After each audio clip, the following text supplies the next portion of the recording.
आजिर topic होची friendship bye Joseph आडिसन। इटा गोटे एस्ते बोली कह जाए। तो टॉपिक रो मीनिंग आपण जानछंती फ्रेंडशिप माने दोस्ती सांग साथी ता मीनिंग सेया। तो आज आम पढ़ा 18 सेंचुरी रो एक बड़ राइटर जी कि जोसेफ आडिसन को विषय रे। सी ना से दो स्पेक्टेटर मैगजीन पाई से सब बेले लिखुथिले। तो से ना दोस्ती ऊपर एक एमिति कथा कहिसंती जोटा आज भी आम लाइफ सो रिलेट आम करि परिबा। तांको मतरे सांग को टाइम पास नुहे, एटा होची आम सोल लो नीड माने आम आत्मार बहुत दरकार अटे। जो टॉपिक रो ना अच्छी फ्रेंडशिप कौन पाई दियागला फ्रेंडशिप सेटा हमें जानिबा। आडिसन कहिसंती कि मनीष होची एक सोशल एनिमल आउ आमे केबे भी एका रही परिबानी। एग्जांपल जेमती गोटे गच्छ बढ़िबा पाई पानी दरकार, सेमिति ही आमको खुशी रहिबा पाई सांगटिए दरकार।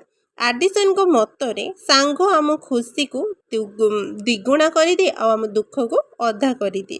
सेकेंडली आमको जणेबा पाई चाहिए सांगर दुईटी फायदा अच्छी बेनिफिट्स अच्छी। आडिसन सांग को ना दुईटी मेन पिलर बोली कहिसंती। फास्ट जानिबा, फास्ट कहिसंती पीस ऑफ माइंड मनर शांति मनर सफाई। जेतेबेले आम मन ना बहुत विचलित हो जाए तो आम मन एक भारी बेग भली हो जाए।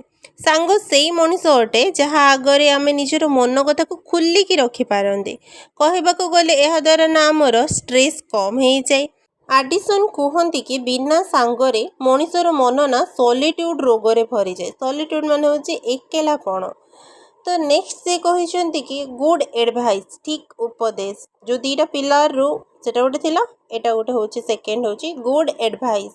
गोटे ठीक सांग सी जी आपण को आपणकर भूल जणे दी थाए। आमे निज भूल ना केबे भी देखि पारंतिनी, किंतु गोटे भलो सांग ना से आमर मिरर भली होता। आमे ता मध्यरे ता द्वारा आमर गुण खराब गुण को आमे जानी पारंती। आडिसन को मतरी शत्रु माने सब बेले आमर दुर्गुण को ना ताको बखाणती, समस्त कही कि मजाक उड़ाती। किंतु एक ठीक सांग बहुत भलो बंधु से आमर दुर्गुण को ना ताको न बखाणी आमको सेटा सुधारिबारे बहुत साहाय्य करिथाए। सच्चा सांगटी चिन्हिबा पाई आडिसन किछि क्वालिटी कहिसंती। फास्ट से कहिसंती भार्च्यू भलो गुण। सांग ना सब बेले भलो लोकंक सह होबा दरकार। जदि गोटे मनीषटे खराब तो सी सांग बा दोस्ती बेसी दिन रुहेनी। सेकेंडली कहिसंती डिस्क्रिशन माने समझदार। सांग एमिति हेइथिबा दरकार जे आपणक कथा को सब बेले ना समझदारी सहित सीक्रेट रखि पारुथिबो।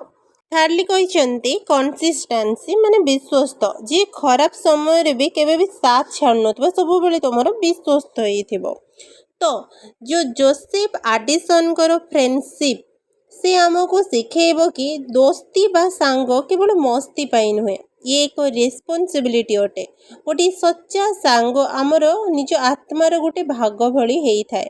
जदि आपणक पाखरे एमिति साथीटी अछि तो आपण ही दुनियार सबुठु बड़ धनी लोक बोली माना जाए। तो तांको मतरे फ्रेंडशिप गोटे साधारण जिनिस नुहे, एया ही से एथिरे जणिया पाई चाहिचंती। सेति से फ्रेंडशिप विषय रे लिखिचंती। तो जो माने न बुझी पारुछ comment me and thank you.